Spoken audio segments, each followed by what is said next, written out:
ജമ്മുകാശ്മീർ അതിർത്തിയിൽ വീണ്ടും ഭീകരരുടെ സാന്നിധ്യം. ജെയ്ഷെ മുഹമ്മദിന്റെ ഭീകരവാദ കേന്ദ്രങ്ങൾ വീണ്ടും സജീവമാകുന്നുവെന്ന് BSF. 5 കിലോമീറ്റർ ഉള്ളിൽ 9 കേന്ദ്രങ്ങൾ വീണ്ടും പ്രവർത്തനം തുടങ്ങുന്നു എന്നാണ് കണ്ടെത്തിയിട്ടുള്ളത്. അതിനിടെ ജമ്മുവിലെ ദേശീയ അന്വേഷണ ഏജൻസിയുടെ ആസ്ഥാനത്തിന് സമീപത്തു നിന്നും ചൈനീസ് നിർമ്മിത റൈഫിൾ സ്കോപ്പ് കണ്ടെത്തി. സ്നൈപ്പർ തോക്കിൽ ഘടിപ്പിക്കാവുന്നതാണ് റൈഫിൾ സ്കോപ്പ്. പഹൽഗാം ആക്രമണത്തിന് മറുപടിയായി രാജ്യം നടത്തിയ ഓപ്പറേഷൻ സിന്ദൂറിൽ പാകിസ്ഥാനിലെയും പാക് അധിനിവേശ കാശ്മീരിലെയും ഉൾപ്പെടെ നിരവധി ഭീകരവാദ കേന്ദ്രങ്ങളാണ് തകർത്തത്.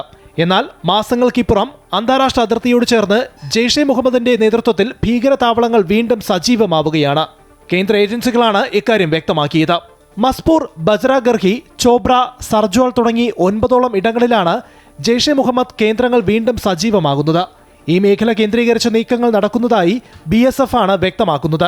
നേരത്തെ തകർത്തതിന് 5 കിലോമീറ്റർ ചുറ്റളവിലാണ് പുതിയ കേന്ദ്രങ്ങൾ സജ്ജീകരിച്ചിരിക്കുന്നത്. ഓപ്പറേഷൻ സിന്ദൂറിന്റെ ഭാഗമായി നശിപ്പിക്കപ്പെട്ട താവളങ്ങളല്ല എന്നുള്ളതാണ് പ്രാഥമിക നിഗമനം. ഏപ്രിൽ മാസം 22-നാണ് പഹൽഗാമിൽ ഭീകരർ 26 പേരെ കൊലപ്പെടുത്തിയത്. ഇതിന് തിരിച്ചടിയായി മെയ് 7-ന് രാജ്യം ഓപ്പറേഷൻ സിന്ദൂർ നടപ്പിലാക്കി. രഹസ്യ വിവരങ്ങളുടെ അടിസ്ഥാനത്തിൽ അതിർത്തി രക്ഷാസേനയും ജമ്മുകാശ്മീർ പോലീസും 24 ഗ്രാമങ്ങളിൽ നടത്തിയ പരിശോധനയിലാണ് ഭീകരവാദ സാന്നിധ്യം സംബന്ധിച്ചുള്ള വിവരങ്ങൾ ലഭ്യമായത്.